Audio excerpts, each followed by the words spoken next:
everything that has happened in my life seemed to be preparing me for this noble task. I never learned a clear definition of leadership.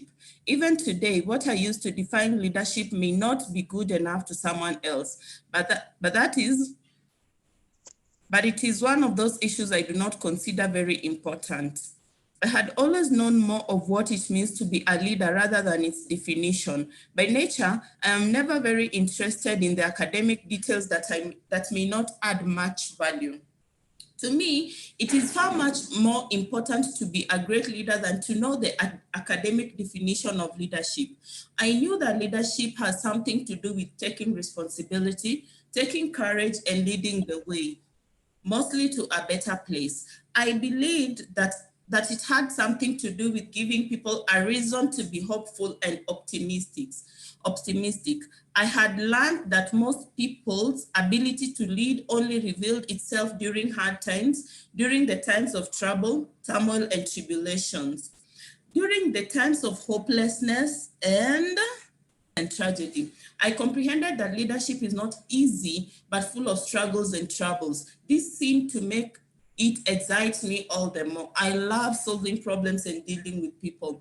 I quickly get uncomfortable when things do not seem to move on rightly. I cannot just seem to sit pretty and watch messes. It bothers my conscience a lot.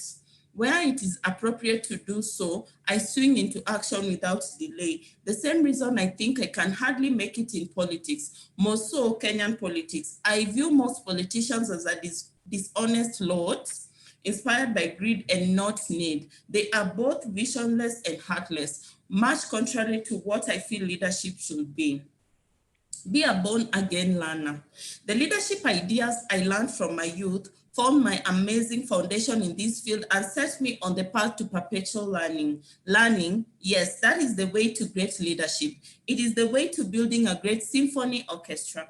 Being a born-again leader, as a leader, your people somehow expect you to know everything. Everything including those that are neither related to your area of expertise or non-leadership agenda. I like saying that it helps to be a generalist, having a bit of grasp about everything. You will know why it is important along the way. Be good in your area of specialization. If any, then learn some more. Get interested in philosophy, spirituality, science, business, and all other areas you can. Develop curiosity so that you can keep reading and learning. This will be of great import to your mental and emotional health. Leadership is more than influence.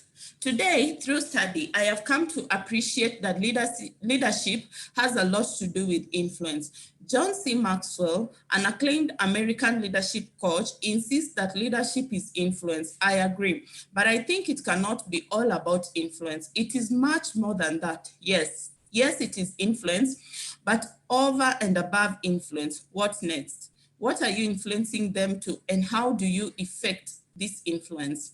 That is what will make your influence meaningful and complete. This is my view. Your influence level determines the size of your following.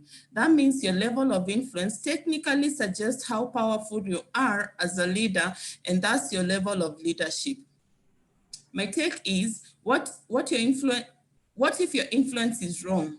Well, your answer may be that it makes you no less a leader. But I want to insist that a leader must have positive influence, not a bad influence. That is the kind of a leader that I'm talking about in this book. I am concerned about how to obtain that particular influence, the influence that will be both infectious and positively transforming lives, a kind of influence that is good music to the ear.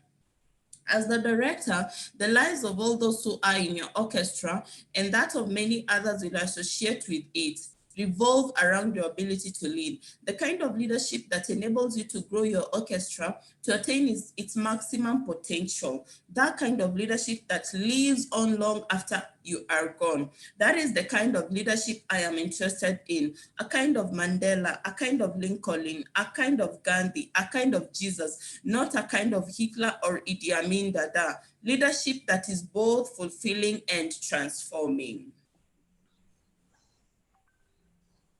Leadership, therefore, in my view, is positive influence to mankind. It is positively transforming the lives of people. It is not exploitation and exhortation.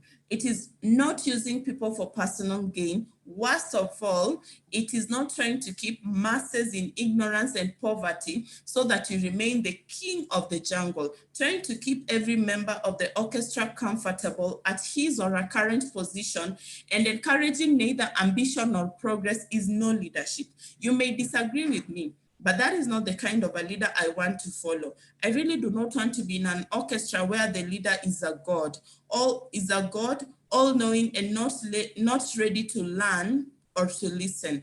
As a matter of fact, even the Almighty God listens.